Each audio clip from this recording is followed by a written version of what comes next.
नमस्कार, मी ज्योतिष मार्गदर्शक राहुल गुरुजी खांडवीकर। आजचा विषय 36 गुण असून सुद्धा घटस्फोटाची पत्रिका का कारण ठरते आणि ग्रह मैत्री दोघांसाठी का महत्वाची आहे, हे सर्व काही जाणून घेऊ। त्याआधी तुम्ही माझ्या चॅनलला सबस्क्राईब केलं नसेल तर सबस्क्राईब करा। नवीन नवीन व्हिडिओ पाहण्यासाठी आपल्याला मदत होईल। चला तर जाणून घेऊ आजचा सगळ्यात महत्वाचा विषय।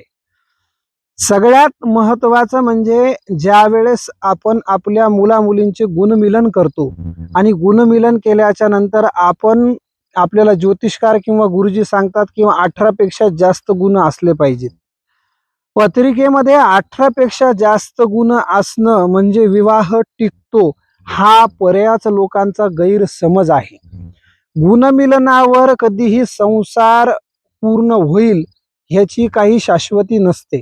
सगळ्यात महत्वाचं म्हणजे आपण ज्यावेळेस एखादा आपल्याला समोरचा व्यक्ती सांगतो की तुमचे 22 गुण आहेत, बिनधास्त तुम्ही विवाह करून द्या, आणि आपण डोळे झाकून विश्वास ठेवून विवाह करतो। आपण विवाह झाल्याच्या नंतर काही दिवसाने बऱ्याचशा अडचणी आपल्याला निर्माण व्हायला चालू होतात। तर त्या अडचणी कशा की दोघांमध्ये सतत वादविवाद होणे, सतत दोघांमध्ये कुणापैकी एकाचा तरी राग वाढणे, असे प्रकार घडतात। मग हे प्रकार का घडतात, गुणमिलन म्हणजे काय, ग्रह मैत्री म्हणजे काय, आणि कशा पद्धतीनं लग्न जमवलं पाहिजे, ह्या सगळ्या गोष्टी आज मी तुमच्या समोर घेऊन आलेलो आहे। ह्या व्हिडिओच्या माध्यमातून तुमचे संसार मुलामुलींचे व्यवस्थित होतील, घटस्फोटाला तुम्ही कारणीभूत ठरणार नाहीत, हे सगळ्यात महत्वाचा विषय तुमच्यामध्ये ठरेल। प्रामुख्याने विचार जर केला तर पत्रिकेमध्ये जन्मकुंडलीमध्ये नक्षत्र आणि त्यानंतर राशी, ज्यावेळेस दोघेही सेम राशी येतात आणि सेम नक्षत्र येतात त्यावेळेस 36 गुण कुंडलीमध्ये उतरतात। मग त्यावेळेस तुम्हाला गुरुजी किंवा ज्योतिषकार सांगतात आता डोळे झाकून विवाह करा, काळजी करू नका। पण बऱ्याच वेळेला आज 36 गुणावाल्यांचे सुद्धा घटस्फोट आहेत। मग हे घटस्फोट 36 गुणावाल्यांचेच का आहेत, किंवा ग्रह ज्यांचे गुणमिलन जास्त आहेत त्या लोकांचेही घटस्फोट आहेत। मग घटस्फोट आणि हे गुणमिलन हा विषय सगळ्यात महत्वाचा कसा विचार करावा हे जाणून घ्या। सगळ्यात महत्वाचं प्रामुख्यानं म्हणजे ज्यावेळेस आपल्या मुलाच्या जन्मपत्रिकेमध्ये भाग्यस्थानाचा स्वामी आणि मुलीच्या पत्रिकेमध्ये भाग्यस्थानाचा स्वामी जर ह्यांचं जर शत्रुत्व असेल तर तुमच्या पत्रिकेमध्ये ग्रह मैत्री नसणार आहे, हा विचार करा। आपल्या पूर्ण प्रामुख्याने कुंडलीचा जर बारीक पद्धतीने विचार केला तर सगळ्यात महत्वाचं म्हणजे ग्रह मैत्री ह्या दोघांना कारणीभूत ठरते। बराच वेळेला आम्हाला सुद्धा असं निदर्शनात आलेलं आहे की ज्यांच्या पत्रिकेमध्ये गुणमिलन हे नाहीच आहे, किंवा त्यांचे 7 गुण आहेत, 8 गुण आहेत, 11 गुण आहेत, 12 गुण आहेत, म्हणजे 18 पेक्षा कमी गुण आहेत, या लोकांचे विवाह आज सक्सेस आहेत। ते दोघंही नवरा बायको अतिशय सुंदर पद्धतीनं संसार करत आहेत। मग जास्त गुणमिलन राहणं हे संसाराला त्रासदायक आहे का, तर असं काही नाही। सगळ्यात महत्वाचं की आपण ज्या वेळेस पत्रिका पाहतो त्यावेळेस सगळ्यात महत्वाचं म्हणजे आपल्याला ग्रह मैत्री पाहणं गरजेचे आहे। मग ती ग्रह मैत्री कशी पाहायची आहे, आपल्या जन्मकुंडलीमध्ये लग्नस्थान, पंचमस्थान आणि सप्तमस्थान आणि भाग्यस्थान हे स्थान अतिशय महत्वाचे आहेत। ज्या वेळेस हे स्थान तुम्हाला तुमच्या प्रामुख्याने ग्रह मैत्रीत उतरतात त्यावेळेस तुमचा संसार अतिशय सुंदर होतो।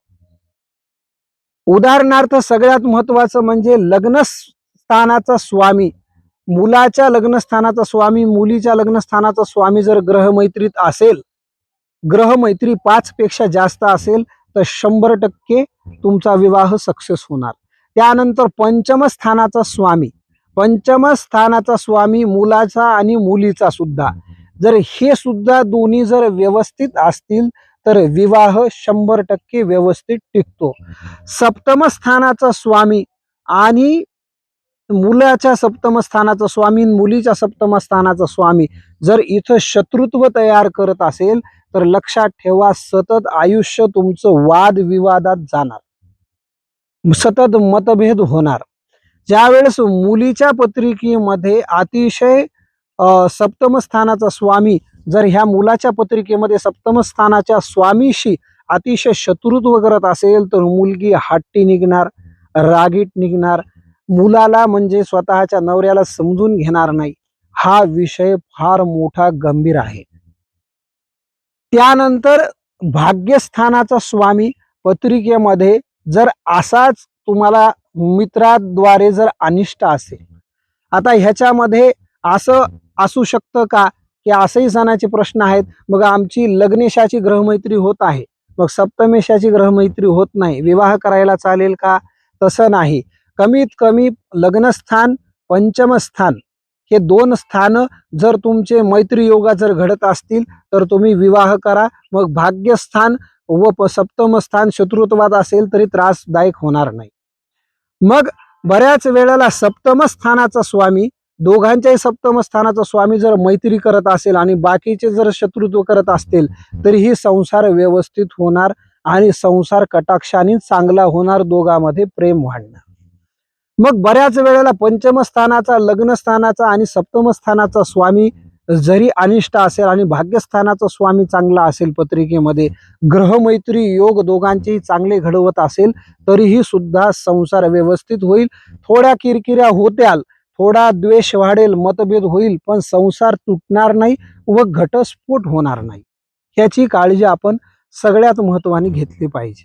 मग ज्योतिषकारांना भरपूर लोक खोटं ठरवतात की मग 36 गुणावाल्यांचे आज घटस्फोट आहेत, मग 22 गुणावाल्यांचे, 18 गुणावाल्यांचे संसार आहेत, मग आम्ही गुणमिलन बघायचंच कशाला? तर गुणमिलन बघण्याचं कारण सगळ्यात प्रामुख्याचं हे असतं की तुमच्या पत्रिकेमध्ये नक्षत्राचा स्वामी सुद्धा त्या नक्षत्राच्या स्वामीला मैत्री करत आहे का? आता सगळ्यात महत्वाचा विषय असा आहे, ज्यावेळेस नक्षत्राचा स्वामी स्वनक्षत्राचा स्वामी स्वनक्षत्राशी योगकारक ठरत असेल तर 36 गुण उतरतात. तसंच एखाद्या नक्षत्राचा स्वामी, मुलाच्या पत्रिकेमध्ये नक्षत्राचा स्वामी आणि मुलीच्या पत्रिकेमध्ये नक्षत्राचा स्वामी थोडं तरी वैरत्व असेल किंवा समत्व असेल, किंवा वैरत्व म्हणता येणार नाही, सरळ मित्रही नाहीत आणि शत्रूही नाहीत, त्यावेळेस तुमचे गुणमिलन मात्र कमी दिसतात पत्रिकेमध्ये. त्यावेळेस गुणमिलन तुमचे असतात 18 गुण असतात, 17 गुण असतात, 16 गुण असतात. मग विवाह करावा का? हा सगळ्यात महत्वाचा प्रश्न आहे.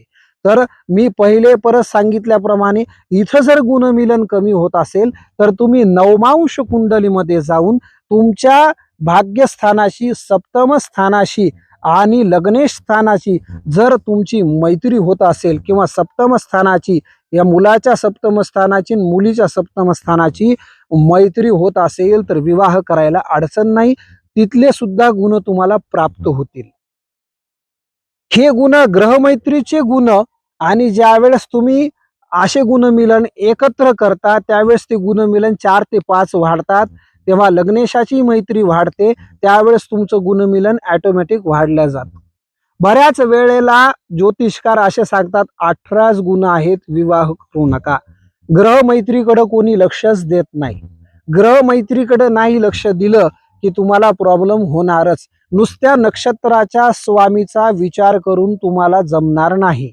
नक्षत्राचा स्वामीचा विचार करणं म्हणजे गुणमिलनाचा विचार करणे, आणि जन्मकुंडलीमध्ये प्रथम स्थान, पंचम स्थान, सप्तम स्थान आणि नवम स्थान म्हणजे भाग्यस्थान, ह्या स्थानाचा विचार करणं म्हणजे ग्रहमैत्री आहे. आता इथं बऱ्याच वेळेला असं होतं की मुलीच्या जन्मपत्रिकेमध्ये मूळ नक्षत्रांतर्गत योग असतो आणि मुलाच्या पत्रिकेमध्ये मूळ नक्षत्रांतर्गत योग नाही. मग त्यावेळेला सुद्धा त्यांचं गुणमिलन मॅच करतात, तर त्यावेळेसही सुद्धा विवाह करावा का नाही हा प्रश्न पडलेला असतो. पण एक लक्षात ठेवा की मूळ नक्षत्र जे आहे, हे मूळ नक्षत्र कुठल्याही नक्षत्राला शत्रुत्व घडवत नाही.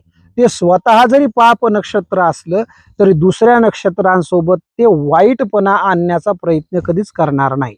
मग त्याच्यामध्ये सुद्धा त्या नक्षत्राचा स्वामी जर तुमच्या नक्षत्राच्या स्वामीचा जर मित्र होत असेल, बारीक पद्धतीने विचार करा, व्हिडिओ व्यवस्थित बघा, म्हणजे तुम्हाला सगळं माहिती व्यवस्थित मिळेल. तुमच्या मुला मुलींचे संसार ह्या व्हिडिओमुळे वाचणार आहेत, हे लक्षात ठेवा. बऱ्याच वेळेला ज्यावेळेस नक्षत्राचा स्वामी शत्रुत्व करत असेल तर तेवढा फरक तुमच्या कुंडलीवर परिणाम दिसत नाही जेवढा ग्रहमैत्रीचा दिसतो. आता सगळ्यात महत्वाचा विषय असा आहे की आता लग्न झालेत बाबा आमचे, आता जावयाशी आणि मुलीशी जमत नाही, मुलगी इकडे वापस आलेली आहे आणि आता आमचे संसार घटस्फोट होण्याच्या मार्गावर आहेत. मग आम्ही उपाय काय केला पाहिजे? आता आम्हाला संसार टिकवायचा आहे, आम्हाला आमच्या मुलाचा संसार टिकवायचा आहे. मग त्या लोकांसाठी प्रामुख्याचा उपाय असा आहे की सगळ्यात महत्वाचा विषय, तुम्ही योग्य ज्योतिषकाराकडनं तुम्ही हा सल्ला घेऊ शकता. तुमच्या ग्रहमैत्री म्हणजे तुमच्या लग्नेशाचा स्वामी जर शत्रुत्व करत असेल, पंचम स्थानाचा स्वामी शत्रुत्व करत असेल, सप्तम स्थानाचा स्वामी शत्रुत्व करत असेल, तर त्याचं विधिवत व्यवस्थित दोघांनाही बसून व्यवस्थित होम हवन करून घेणं गरजेचं आहे. होम हवन केल्याच्या नंतर त्या ग्रहांचे फळ तुम्हाला शीतल मिळतील. दोघांना एकूण एकाला समजून घेण्याची प्रवृत्ती इथं निर्माण होईल आणि संसार व्यवस्थित पार पडेल. ह्यानंतरही तुम्हाला व्हिडिओ बघूनही तुम्हाला समजत नसेल आणि तुमच्या मुलीला आणि मुलांना योग्य ठिकाण पाहिजे असेल, तर त्यावेळेस तुम्ही आम्हाला कुंडलीचं मार्गदर्शन आमच्याकडनं तुम्ही घेऊ शकता. खाली स्क्रीनवर येत आहे ह्या नंबरवर तुम्ही संपर्क करा. तोच व्हॉट्सॲप नंबर आहे. आधी जन्मकुंडली टाकून तुम्ही व्यवस्थित गुणमिलन करून घ्या, व्यवस्थित आमचं मार्गदर्शन करा. तुम्हाला अतिशय लाभ होईल. अधिक माहितीसाठी संपर्क करा. धन्यवाद.